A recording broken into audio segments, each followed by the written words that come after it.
We're hopping all over the place. Wait, what? Okay, so we're in Sengoku period Japan. We're definitely going to different parts of the world as we travel through time.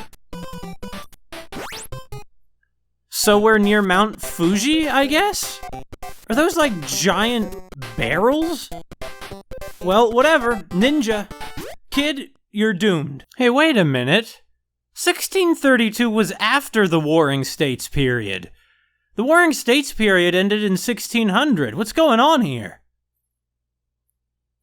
Well, I guess that's just how much the timelines have diverged. Oh, here's some new music. Really? Okay. Daruma doll. Goodbye. Oh! I get it, it's bamboo. I wonder why these Daruma dolls are alive and attacking us. Like, all the other stuff that's come to life to attack us totally makes sense. But why Daruma dolls? Daruma, if you don't know, is one of the, is the Japanese name for a... Oh, ninja. You know, these are very bad ninja. They're losing to a random boy on a skateboard. Anyway, Daruma, if you didn't know, was is the Japanese name for an old Indian Buddhist monk who, so the story goes, at one point sat, I think, on the same spot for 7 years. By the time he tried to move again, his legs had totally atrophied and they had to cut them off or something. Anyway, he's known for being kind of senile. At the same time that he's a saint, yeah, this is giant bamboo. Anyway, at the same time that he's a saint, he's known for also being... He's also kind of a comical figure. That ninja got him. These are a lot more dangerous than cacti.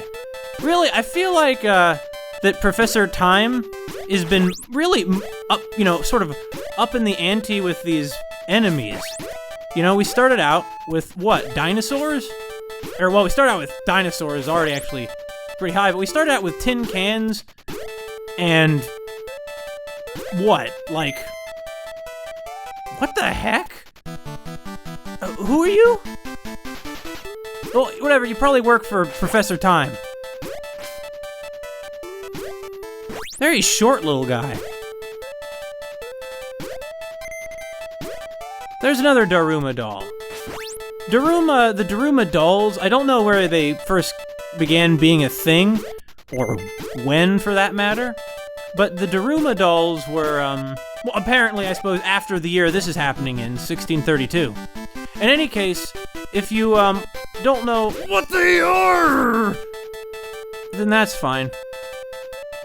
But they, you see, you get them, and they thought there was a spirit living inside them, because every object has a spirit, and, because Daruma was blind, the dolls have no pupils, so you draw in the pupil in one eye, and the idea is that you're telling the spirit in it that if it helps you achieve whatever your goal is that you want to achieve, that if it helps you do that, then you'll give it its vision. Which is a little draconian, I admit.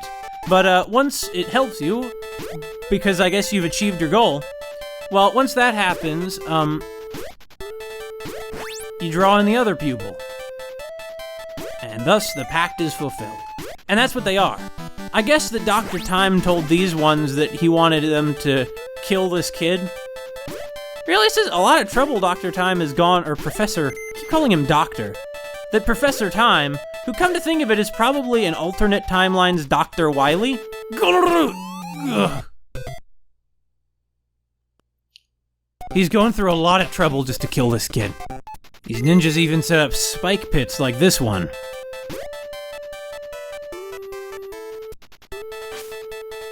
That's odd, where's the little short guy here? Weird. He didn't spawn this time? Of all the places for me to get this, it had to be here. Oh, well, whatever. We finally got past that spot, at least. Hey, got us through the level. It helped us for once. In a big way.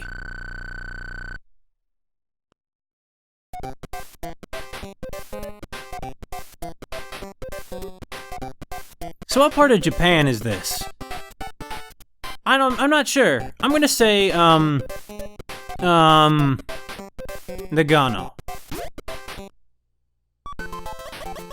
I'm ninja.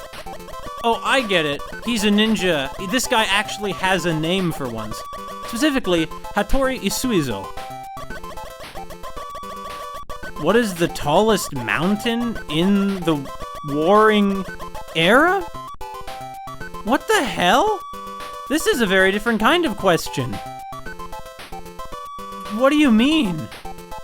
When you say in the warring era, do you mean in Japan? Because in the world, it was the same one it is now. I'm gonna assume it's Fuji.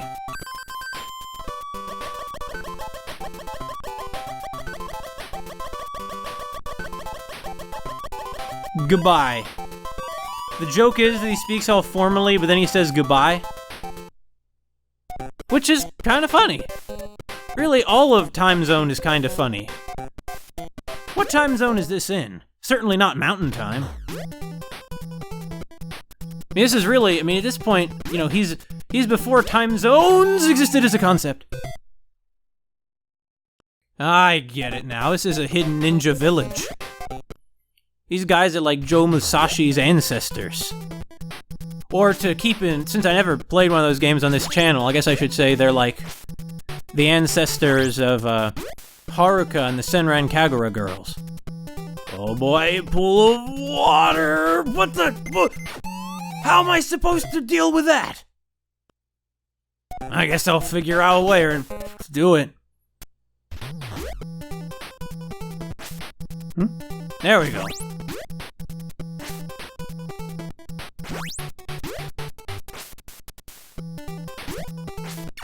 What the hell?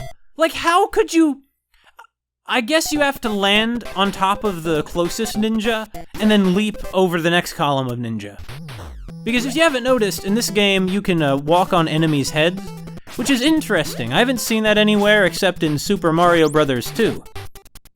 Wait, can you walk on this? No, you can't walk on this. This little wall here, as I thought, is just background. Which is annoying, but it's life! And we, on the subject of life, are not dead. So that's good. But you see, then there are those little guys with the spears who look like government troops. So what's going on here? I don't know.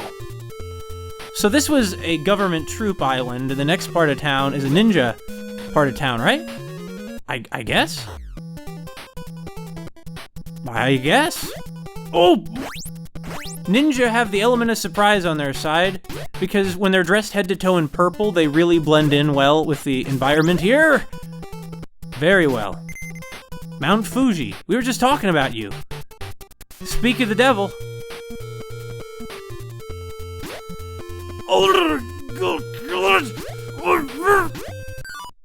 We made it.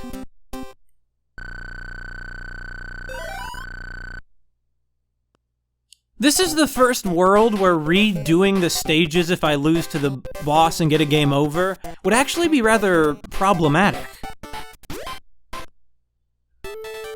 Oh, we're in a proper palace this time. Look at those waves. That was ninja appearing sound. Holy crap. They have lifts. I didn't realize they had that kind of technology in 1632 Japan. But I guess that just goes to show how much the timeline has diverged at this point. This timeline we're on now really probably has nothing in common with our own. Or, well, it has something in common.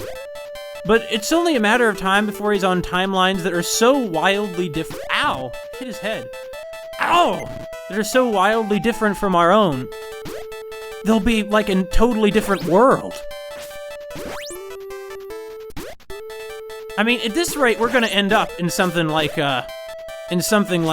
Delagrante again. I know I shouldn't be talking about that here, because this is a kid's game, and not completely awful. Lantern's gonna hurt us? Probably, actually. Oh, no, they don't. They're just platforms, and not platforms that are also projectiles. I'm not sure what they're shooting out of, though, or how that works. Oh, hey. Let's try and get a high score. Or we're not going to. Oh, it's a kite ninja.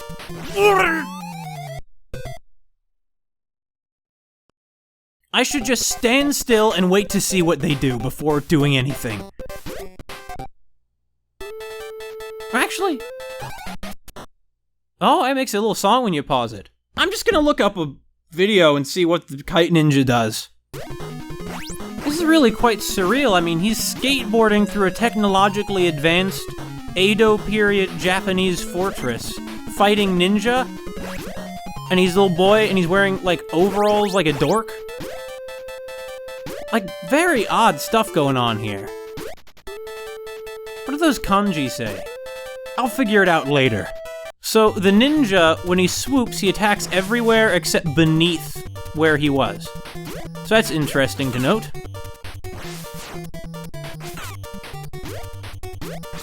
Alright.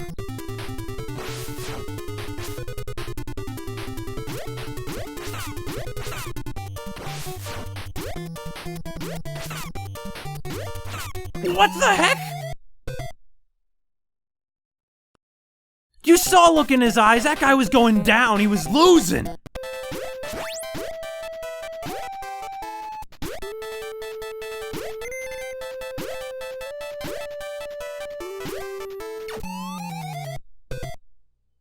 And it was the little spear guy that got us.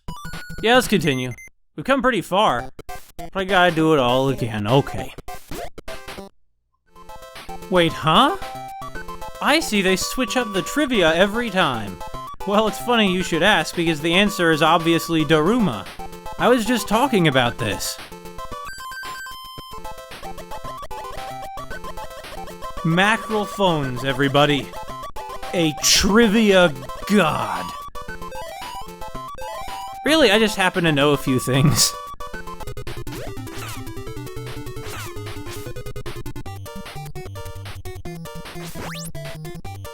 That was a clever trick you pulled there, and he got me.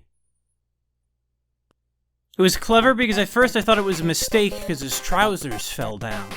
But it was all part of the ploy. That's ninja craftiness for you.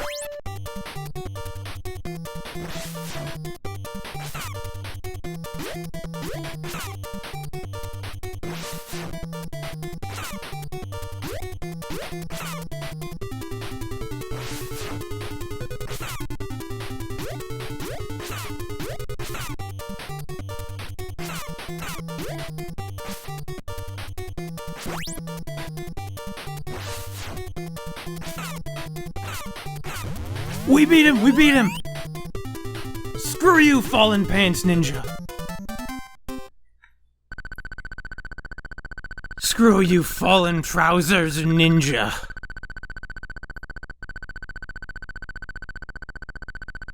Professor Time's champion. He must have tons of gold to pay them off with. Really, in this timeline, he might just be some kind of daimyo. Because he prolonged the Warring States period to 1632, who knows what else he's done.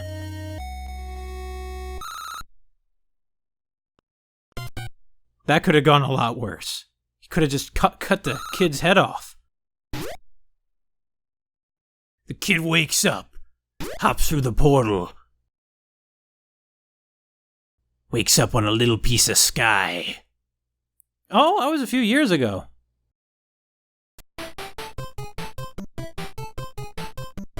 This really is a completely different timeline from the one we're on. I should have known. Well, I mean, I predicted this. These aren't space stations, they're on a cloud. Frankly, I think this might be a better timeline than the one we're on if it weren't for the fact that we're... What the heck? He's built robo-tin cans and bullet bills? This is a very different timeline. I would say it's better because we're building space stations, except that it's probably presided over by some kind of... What the? A space shuttle? By some kind of fascist state presided over by, Professor Time? The Time State? Except that he's... Oh, here we go! Except that Time intends to, prolong... his, oh no! Intends to prolong his, or not to prolong, but to make his empire exist forever by manipulating time. It's really, he's a very threatening villain.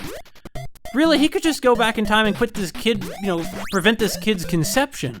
And then, what wouldn't do anything is this kid comes from a timeline where he was conceived.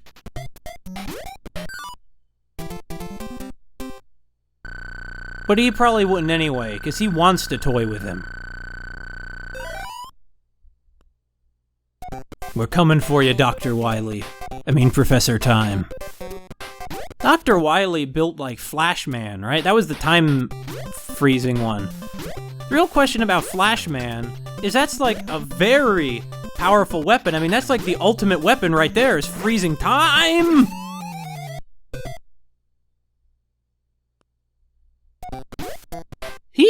This really could be another universe's version of Dr. Wily. It's very possible. I wonder if that thing would raise indefinitely. Well, I don't want to find out. Oh, whoa. That was close. We got past the Bonsai Bills and a space shuttle. These are very tiny space shuttles. They're obviously like drones. Oh, fire vents. My favorite. It reminds me of the first levels.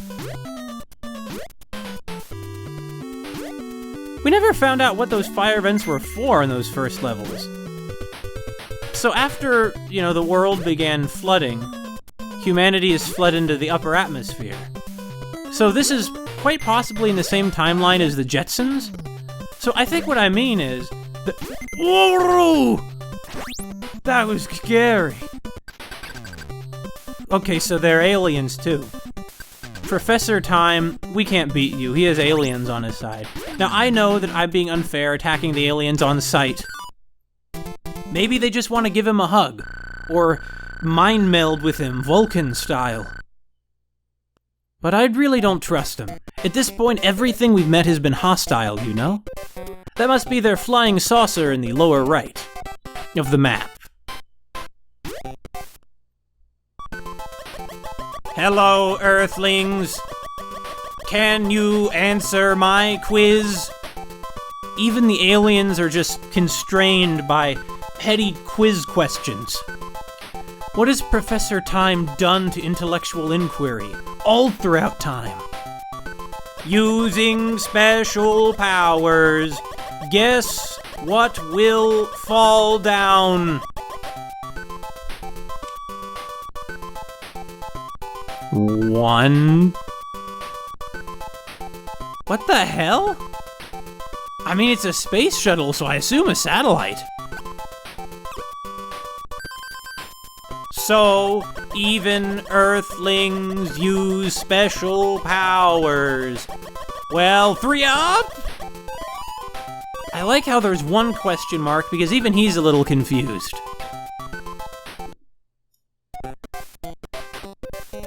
Really, I like these special trivia stages. They're very silly and childish, really. But the whole game is, and they're just so straightforwardly, openly silly. It's kind of refreshing.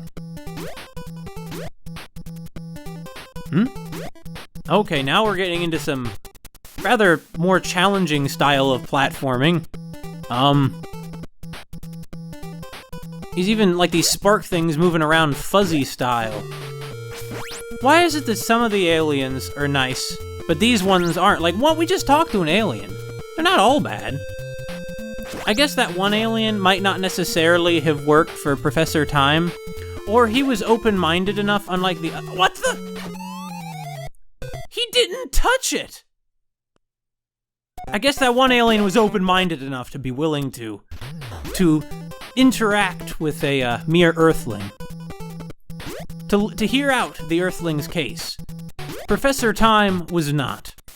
Professor Time didn't want them to do that, but he did it anyway. It's really a parable about free thought, and thinking for yourself, even against this oppressive, fascist university system. Because let's be honest here. I mean, Professor Time is obviously a very dictatorial man. Or really, he's probably intended as like a metaphor for time itself, you know? Uncompromising, it kills us all. Maybe, really, when he takes away Haruka, it's a metaphor for the way that time will inevitably divide them, because one of them will die or move on or something. Oh, come on! I can't believe it. I mean, so far, every leap of faith they've made you take, there's been a solid platform under you. But that's still horrendous design. You should never, ever have to make a leap of faith in a normal platformer. Ever! Like, seriously.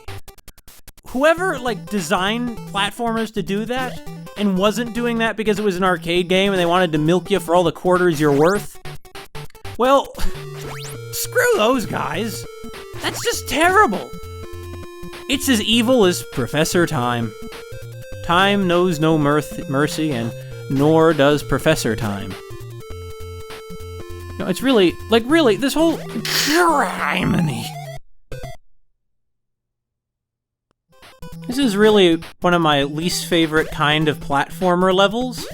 I'm not sure if there's a name for them, but platformer levels where there's barely any actual platforms, and the focus is on navigating, like, really small platforms. And I understand that this is a classic thing in the platforming genre, but as much as I like platformers, I never liked them for the sort of stressful parts. By the way, what are the ropes he keeps grabbing?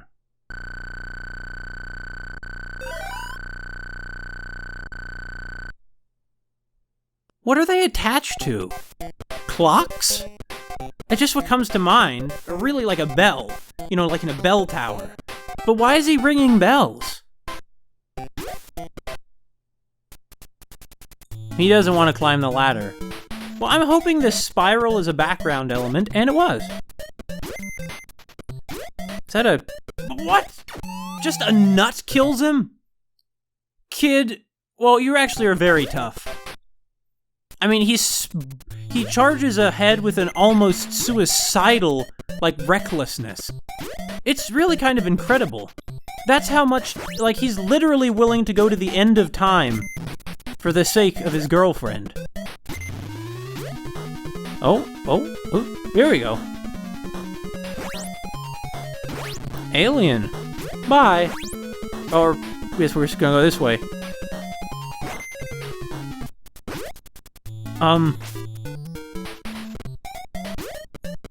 What? One of the issues is I'm never quite sure what his hitbox is. I thought that was going to go over his head. Well, obviously most of what I'm saying goes over his head. I don't think he's a very bright boy. He's a brave boy, and he's obviously in really great physical shape. He's much healthier than I am, for example. But I don't think he's a very intelligent boy. I'm glad that I can do this. This would be kind of annoying otherwise, because, well, it certainly would be riskier. And I know that y'all come to Mackerel Phones to see the riskiest actions taken, but I'm not up for it right now. At this point, I want to be safe and get to the end of this. I want to see what Professor Time is up to learn what hides behind the veil of these horrific alternate timelines he's created. Also, stop! Walkthrough. Because I'm a coward and want to make sure this Let's Play is as utterly unfun as it can possibly be. The walkthrough always makes it look so easy. Well, suffice to say, this is going to not attack in the way you'd expect. See? See, not in the way you'd expect. Alright, now the robot will move around a little bit more before doing this exploding thing again. This is not a very... Is it... Its eyes are like gauges of some kind rather than eyes. That's interesting. I wonder what... Oh, what? Oh, if only I hadn't jumped thinking I could jump over it. That's the trick, isn't it? You think you can jump over it. But you can't. That's what it wants you to do. Professor Time has really outdone himself with this one. That Professor Time, he's a bad guy. So here's how you might find it. Hear that ringing? When you hear that ringing, a red bell must be close. Wonder how many others that I missed. Who knows?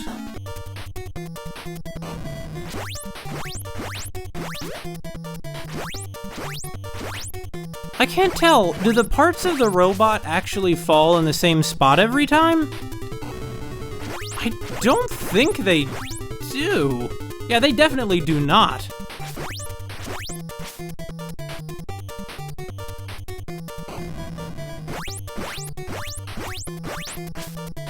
But whatever the case, whether or not they do, robot's not gonna be well, it did fall apart, but in a different way than it was designed to.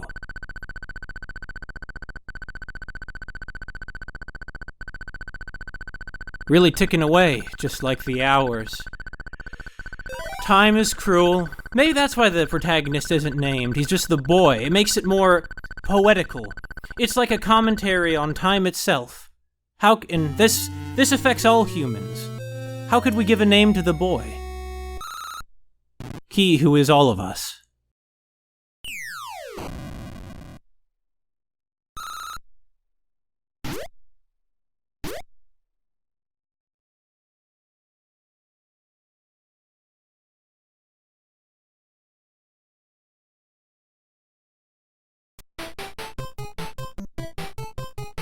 An odd place, to say the least. We're in the end of time from Chrono Trigger, right? Things are getting serious now. Well, I mean, they're made out of cake and playing cards and clocks and things, but things are serious. We're in the void between dimensions, aren't we? Yeah, probably.